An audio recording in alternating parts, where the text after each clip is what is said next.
All right, we're finally in the 2-episode gap where the thing happened, but that is going to be the episode after this. So, Mike, go ahead. Okay, we are at episode 7 called You're Gonna Do It. So more details of the Beastman Empire are revealed as Thimilif,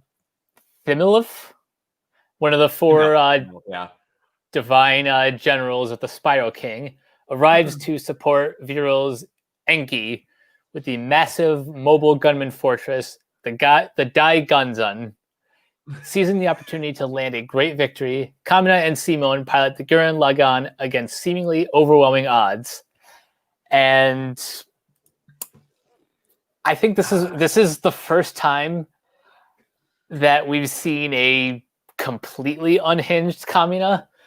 Like most of the time in the previous episodes, you know, he's been cocky, overconfident, but as Yoko points out, either in this or in episode 8, there's always been a method to the madness.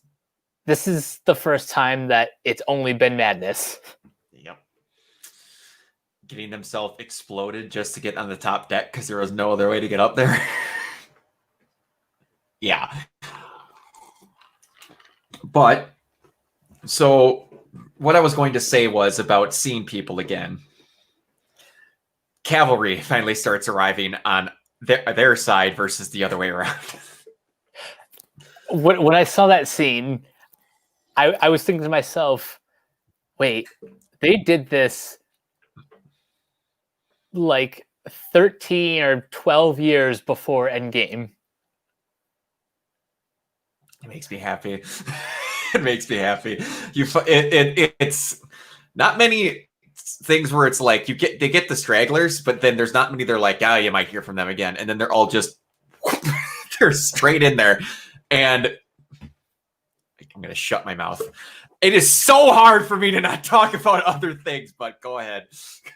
Oh boy, this episode was a lot of action and a lot of great action. Mm-hmm. Again, I keep bringing up that this is like the first time we've seen Kamina unhinged, and I think the reason that works is because of Simone. This is where their relationship really comes to a head, and we're only in episode 7.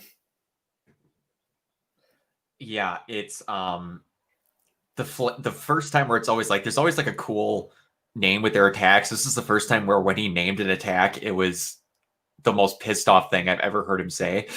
the man on fire flaming chariot kick. I was like, that's a little bit more straightforward than what you've ever said with anything. It's always like combustion of manly souls. I'm like, you just dunked Viral right into the. Also, when we get to see him and Viral attack, and you get to learn interesting things about Viral, that he's again a thing about a villain that I like.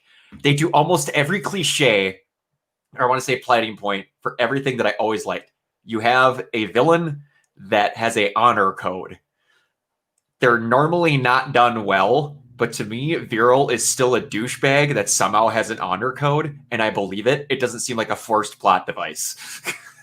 Interesting. It's like, yeah, I want to kick your ass, but it's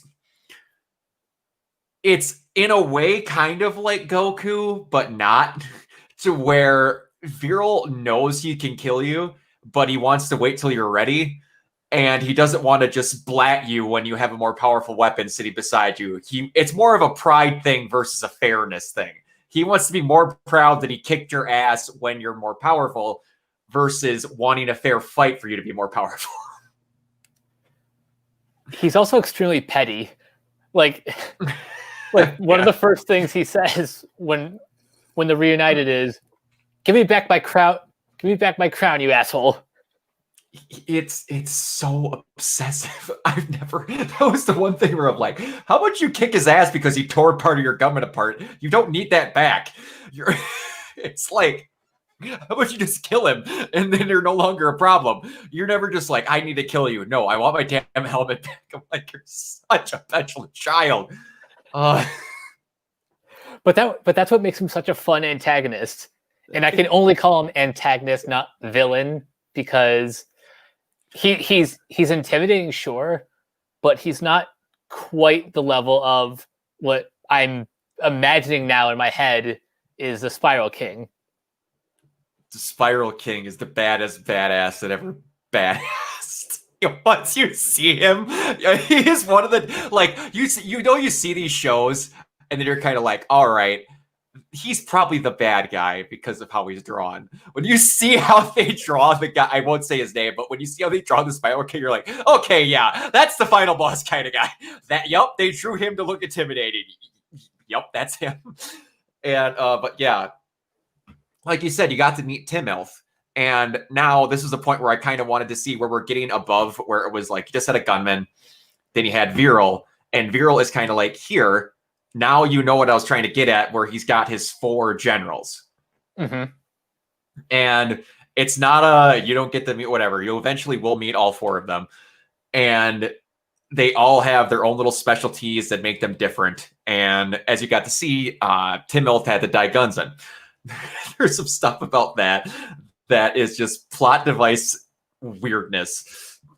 But speaking of that, before I forget, I need to mention this because it is another one of those things that just shows why I appreciate what the show goes for so much.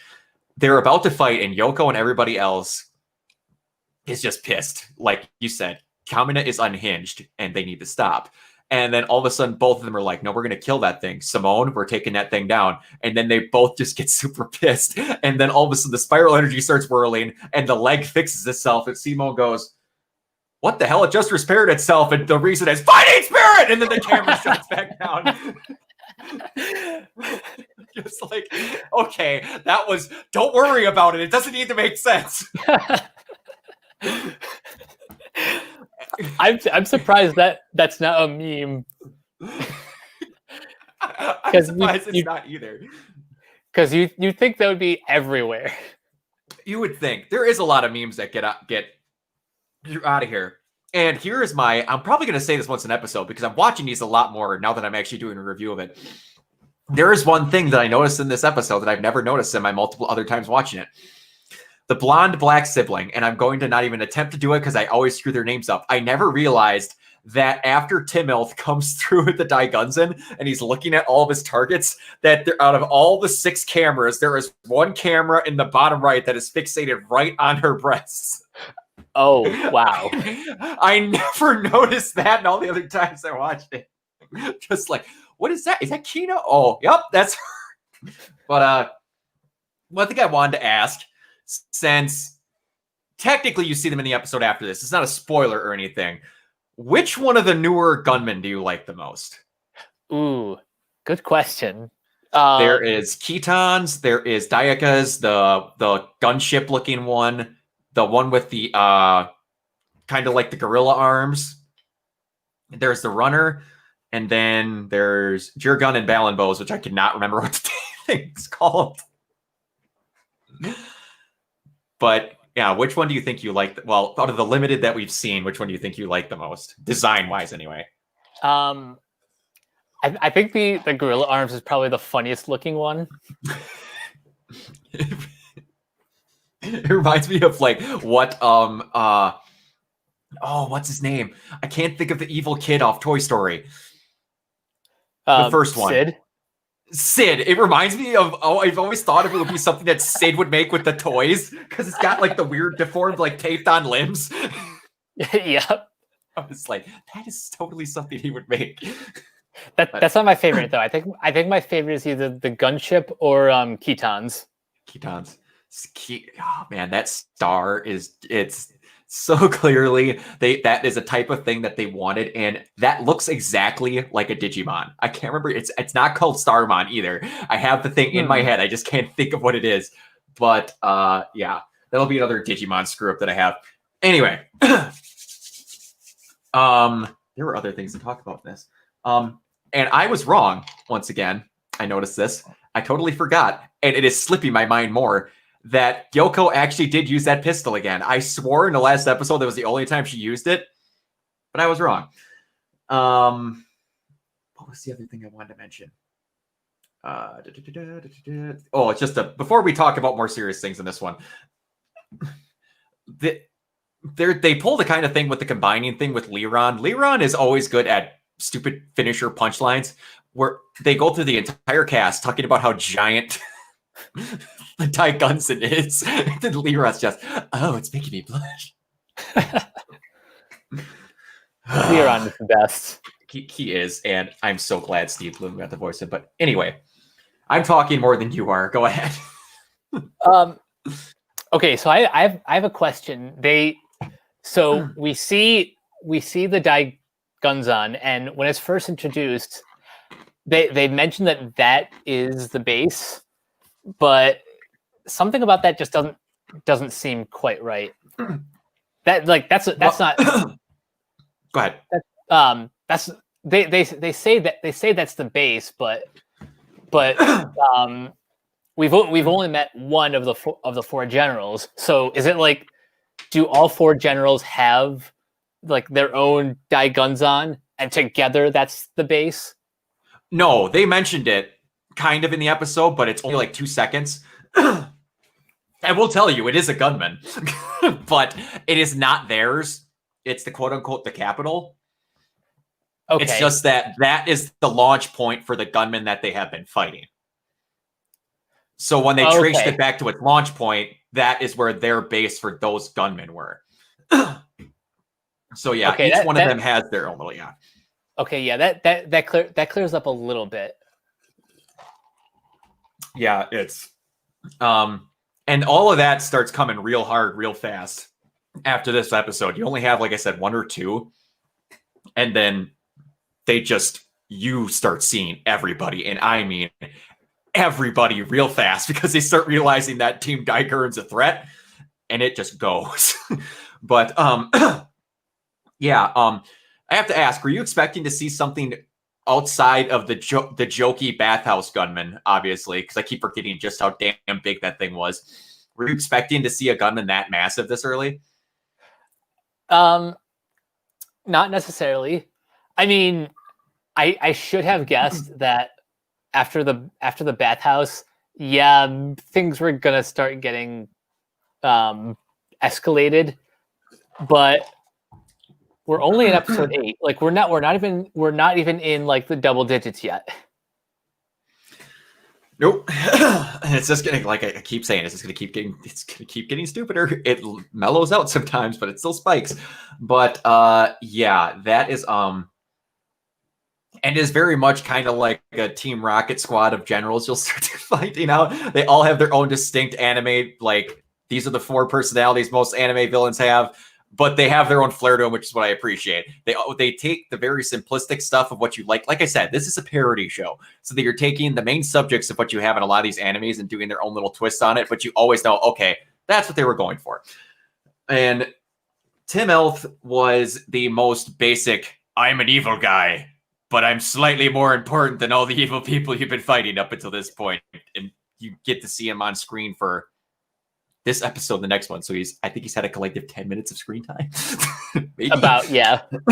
But yeah, the problem with these 2 episodes, and I'm going to try and keep my thoughts connected, because I'll start talking about the other episode when I'm really talking about this one, because they're basically the same episode, just split in half, but they don't call it part 1 and part 2, because they don't show you the title of episode 8 until the end of episode 8.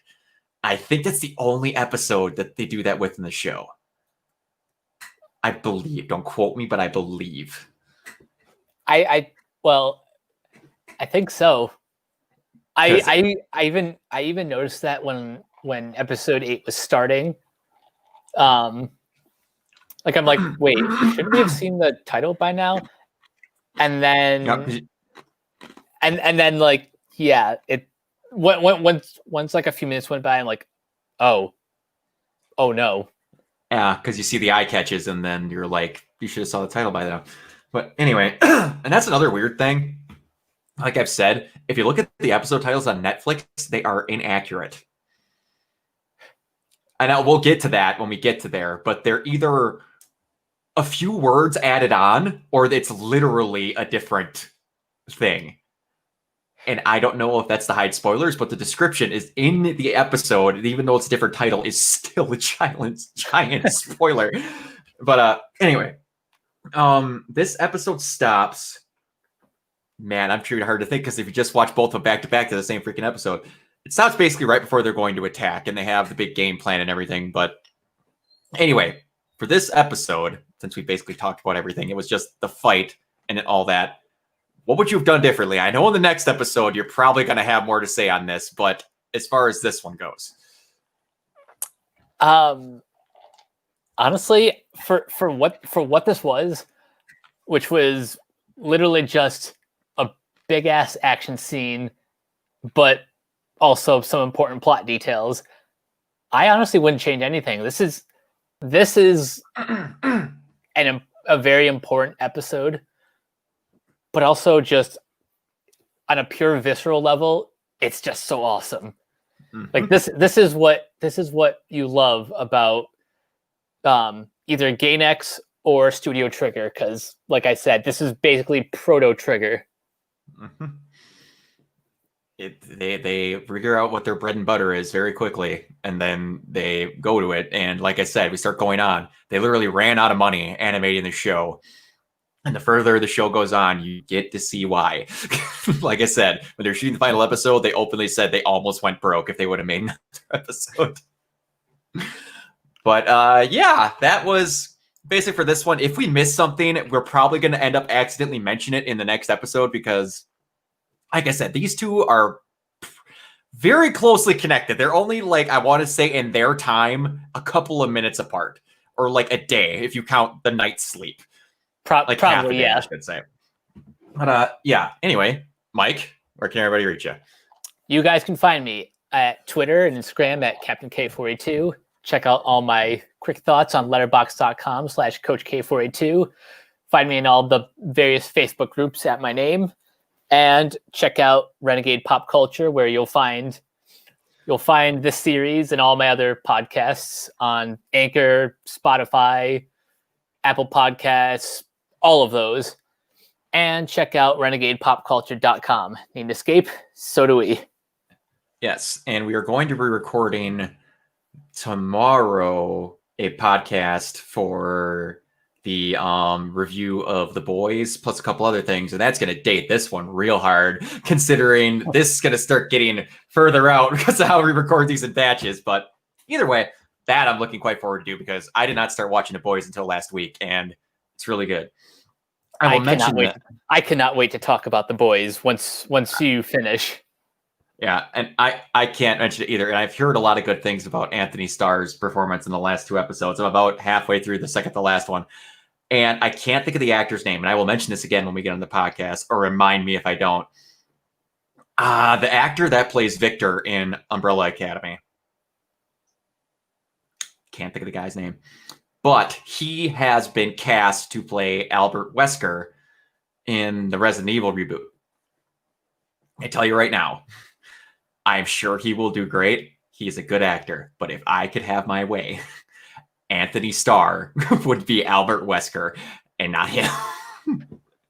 Ooh, I like the idea of seeing more of Anthony Starr. Because if you go watch the cutscenes and the later what I want to say, Resident Evil 4 and on Albert Wesker, especially Resident Evil 5 Albert Wesker, and tell me you do not see Anthony Starr like to a T. Like, slick the haircut he's got as Homelander and put him in a black trench coat, and you have Albert Wesker. But anyway, we'll be talking about that if you want to look at it. It's for our new podcast, Capes. I think it'll be episode 2. Yeah, not counting interviews, because Keona's done a couple of those. Okay, so this might be and then we didn't technically count the X-Men movies as one, so this might actually be episode 1. Actually, episode 1 was the second half of DC Fandom. That's right. Okay, it is 2. All right, there we go. But yeah, you could find me at Twitch at Organoid Zero and everything. And like I said, and we'll talk about this more tomorrow, I want to start getting some interactive gaming stuff going with everybody from RPC as well, because I think that'd be a lot of fun. So we will see you guys next time. Spin on. I love you, and we'll talk to you later.